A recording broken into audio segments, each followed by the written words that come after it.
Today we're going to be harvesting these flowers. So the edible flowers on the system are pretty much ready to harvest.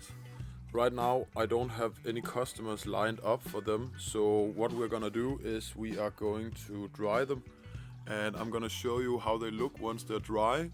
So the awesome part about these edible flowers is that if we can't sell them, we can pretty much just dry them instead, and then there will still be a lot of use cases for them.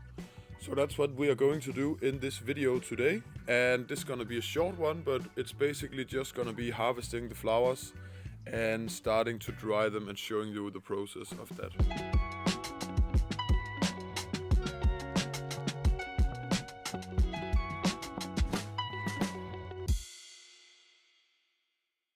So here we have the harvested flowers. As we say in Denmark, I have been cheating a little from home, because what I've done is I've actually already dried some flowers. So what you see here are the dried flowers that we have already been testing. I already gave this to a restaurant and they really loved it, because usually they only get the blue color and it's getting very dusty usually. So they were very excited about seeing all these awesome colors, all these beautiful colors. And the quality is quite nice because this really has a long shelf life. So that's what we're gonna do today, because we don't have any restaurants that are open right now in January that wants to test the flowers. So what I do is we basically just take this flower, keep our hands clean of course, and then what I do is I just put them out like this on a dry towel.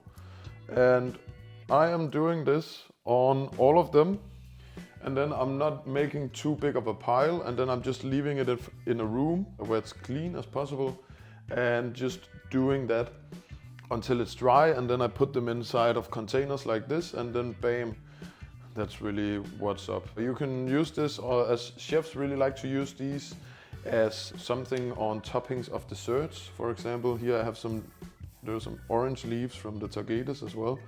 But for desserts, primarily cake companies, like companies doing wedding cakes and stuff like that, they also love something like this. So that's really what's interesting with this. And that's what I'm basically gonna do. So this is the harvest of today, and this is how we have harvested, how much we've harvested, and the process so far from our edible flower garden. That's really one of the last videos that we're gonna make about this project. So I hope you liked the edible flower project. We're gonna make about 1 or 2 more videos from it, but that's really it. And now hopefully you've gotten some inspiration for what you can do with a hydroponics system like this. And this system can really test a lot of different varieties, a lot of different plants, and you can just experiment with so much that is super fun, and it's a nice hobby project to get started.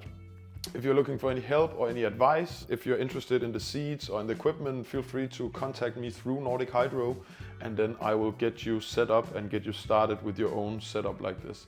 We have setups in many different shapes and sizes. As you can see here, we also have a smaller setup where you can grow microgreens in your home just for fun. So no matter the size of your operation or the size of the space that you have, feel free to reach out and I will help you set up a small grow at your place.